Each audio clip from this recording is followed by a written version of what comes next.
ఒకప్పుడు ప్రపంచ నలుమూలల నుంచి విద్యార్థులు భారత్‌కు వచ్చి, ఒకే విద్యా కేంద్రంలో చదువుకున్నారని మీకు తెలుసా? ఇక్కడ ప్రవేశం పొందడం ఒక గౌరవం.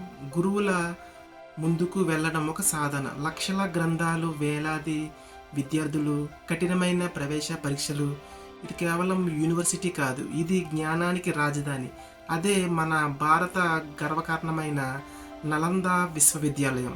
నలంద విశ్వవిద్యాలయం 5వ శతాబ్దంలో గుప్తా సామ్రాజ్య కాలంలో ప్రారంభమైంది. ముఖ్యంగా కుమారగుప్తా పాలనలో ఇది ఒక అభివృద్ధి చెందింది. తర్వాత హర్ష మరియు పాల వంశరాజులు దీన్ని మరింత విస్తరించారు. నే నే ఇది నేటి బీహార్ రాష్ట్రంలోని నలంద ప్రాంతంలో ఉంది. ప్రాచీన కాలంలో ఇది వాణిజ్య సాంస్కృతిక ఆధ్యాత్మిక కేంద్రంగా కూడా నిలిచింది. చైనా యాత్రికుడు యాక్షుజిన్ నలందాలో చదివి దాని గొప్పతనాన్ని ప్రపంచానికి పరిచయం చేశాడు. టిబెట్, చైనా, కొరియా, ఇండోనేషియా వంటి దేశాల నుంచి విద్యార్థులు ఇక్కడికి వచ్చేవారు.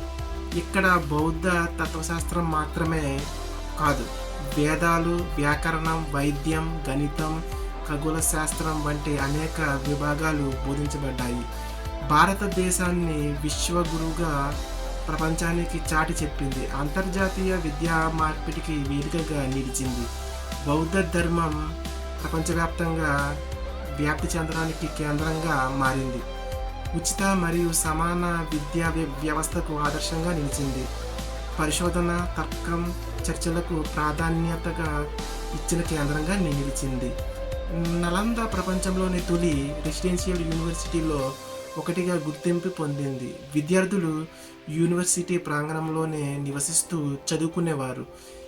ఇది కేవలం పాఠశాల కాదు, జీవన విధానం, విద్యార్థుల మధ్య ఆలోచన మార్పిడి, గురువులతో నిరంతర సంభాషణలు, సమిష్టి జీవనం ద్వారా సమగ్ర వికాసం జరిగింది. నలందలో ప్రవేశం పొందడం చాలా కష్టం. గేటు వద్ద పండితులు ప్రశ్నలు అడిగి విద్యార్థుల జ్ఞానాన్ని పరీక్షించేవారు.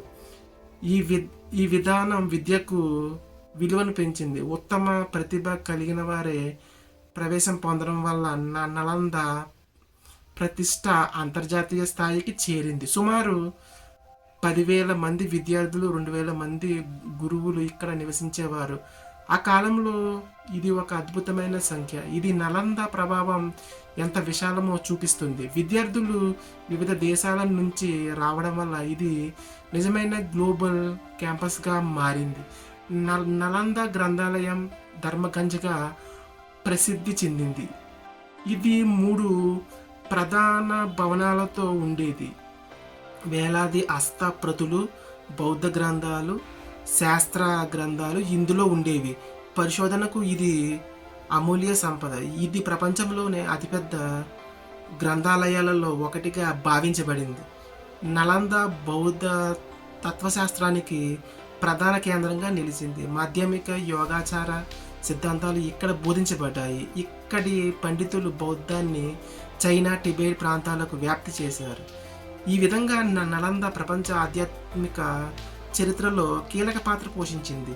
వేదాలు, ఉపనిషత్తులు, తర్కశాస్త్రం, వ్యాకరణం, గణితం, వైద్యం, ఖగోళ శాస్త్రం వంటి అనేక విభాగాలు బోధించబడ్డాయి. ఇది నలంద సమగ్ర విద్యా విధానాన్ని చూపిస్తుంది. విద్యార్థులు ఒకే రంగంలో కాకుండా విభిన్న రంగాల్లో నైపుణ్యం సంపాదించేవారు. రాజులు, దాతలు సహకారంతో విద్యార్థులకు ఉచిత వసతి, భోజనం, విద్య అందించబడింది. ఇది సమాన అవకాశాలను ప్రతీకగా నిలిచింది. ఆర్థిక స్థితి ఆధారంగా కాదు, ప్రతిభ ఆధారంగా విద్య అందించబడింది. నలందలో గురువులకు అత్యంత గౌరవం ఉండేది. విద్యార్థులు గురువులను ఆచార్యులుగా భావించి వారి జీవన విధానంతో జీవితం గడిపేవారు. ఇది నైతిక విలువలు, క్రమశిక్షణను పెంపొందించింది.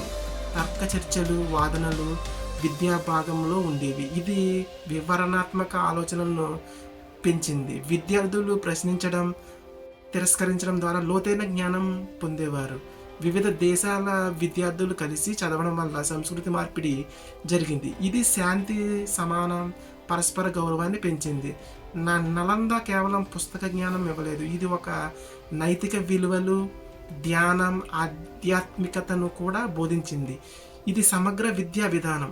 గుప్తులు, అర్షులు, పాలవంశరాజులు నలందకు ఆర్థిక సహాయం అందించారు. రాజ్యాధికారులు విద్యకు ప్రాధాన్యత ఇచ్చిన ఉదాహరణ ఇది. విద్యార్థులు, గురువులు కొత్త సిద్ధాంతాలను బోధించేవారు. ఇది నలందను ఒక పరిశోధనా కేంద్రంగా నిలిచింది. 12వ శతాబ్దంలో దాడుల కారణంగా నలంద నాశనం చేయబడింది. గ్రంథాలయం నెలల తరబడి కాలిపోయిందని చెబుతారు. ఇది భారత విద్యా చరిత్రకు భారీ నష్టం. నేడు కూడా నలంద శిథిలాలు భారత జ్ఞాన సంపదకు చిహ్నంగా నిలిచాయి. ఇది మనకు గర్వం, ప్రేరణ. ప్రాచీన భారత విద్యా వ్యవస్థ ఎంత ఉన్నతమో ఇది గుర్తు చేస్తుంది. లక్షల గ్రంథాలు అగ్నికి ఆహుతయ్యాయి, కానీ జ్ఞానం మసకబారలేదు. నలంద నేలమట్టమైంది, కానీ దాని స్ఫూర్తి నిలిచింది. ఒక దాడి చరిత్రను కాల్చింది, కానీ ఆలోచనను కాల్చలేకపోయింది. మనం మర్చిపోయిన గర్వకారణం ఇదే. నలంద శిథిలాలు నిశ్శబ్దంగా ఒక సందేశం చెబుతున్నాయి: జ్ఞానం శాశ్వతం.